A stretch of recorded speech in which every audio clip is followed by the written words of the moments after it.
እንዴት አደራችሁ? ዛሬም እግዚአብሔር እድሉን አጋጣሚውን ስለሰጠን ይህን ማለዳ አሳልፎ ስለሰጠን እጅግ አድርገን እናመሰግናለን። ዛሬም በዚህ ማለዳ ላይ መልእክት አለኝ። ይህ መልእክት ምንድን ነው? ኢየሱስ ክርስቶስ በቶሎ ይመጣል የሚል መልእክት አለኝ። እንግዲህ ከተባረኩ ከብዙ ተስፋዎቻችን መካከል የተባረከ ተስፋ የኢየሱስ ክርስቶስ መምጣት ነው። ብዙ ጎዳና እግዚአብሔር አምላክ ሰዎችን ቢሆን ተስፋ ገብተውልን ሊሆን ይችላል። ግን መጽሐፍ ቅዱስ እውነት አንድ እውነት ያስተምረናል። ይህም እውነት ምንድን ነው? የኢየሱስ ክርስቶስ መምጣት ለእኛ የተባረከ ተስፋችን። አንድ የእግዚአብሔር ቃል ላሳያችሁ።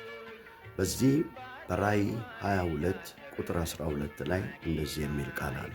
እነሆ በቶሎ እመጣለሁ፣ ለእያንዳንዱ እንደ ሥራው መጠን እከፍል ዘንድ ዋጋዬ ከኔ ጋር ነው። በዚህ ክፍል ላይ ዮሐንስ ሲናገር ምንድን ነው ያለው? በራእይ እግዚአብሔር ተገልጦለት የተናገረው ነገር ምንድን ነው? እዚህ ጋር እነሆ በቶሎ እመጣለሁ፣ ለእያንዳንዱ እንደ ሥራው መጠን ልከፍለው ዋጋዬ በእጄ ነው ብሎ ተናገረ። ኢየሱስ ክርስቶስ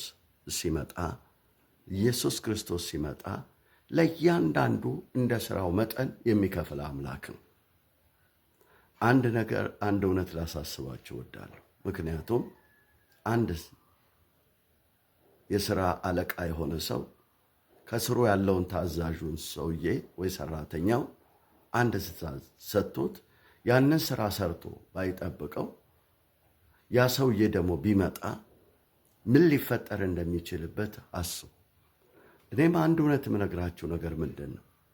በዚህ ምድር ላይ ስንኖር እንድንሰራው የተሰጠን ነገር አለ። እግዚአብሔር የሰጠን ነገር አለ። እሱ ምንድን ነው? በክርስቶስ ኢየሱስ አምነን ድነን ጽድቅን እያደረግን ፍቃዱን እያደረግን ጌታ ኢየሱስ ክርስቶስን በእውነትና በመንፈስ እያመለክን እንድንኖር እግዚአብሔር በዚህ ዓላማ ፈጥሮናል። ስለዚህም ዛሬ መልእክቴ ምንድን ነው?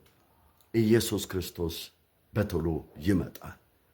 ኢየሱስ ክርስቶስ በቶሎ ስለሚመጣ ጌታ ኢየሱስ ክርስቶስን አምናችሁ ያልተቀበላችሁ ሰዎች እድል ዛሬ በፊታችሁ አለ። ስለዚህም ጌታ ኢየሱስ ክርስቶስን በማመንና በመቀበል የዘላለም ሕይወትን ማግኘት ይቻላል። እዚህም ቃል ላይ እንደተመለከትነው ለእያንዳንዱ ዋጋ ሊከፍል በእጁ የሆነው ጌታ ይከፍለዋል። አሜን። ኢየሱስ ይመጣል።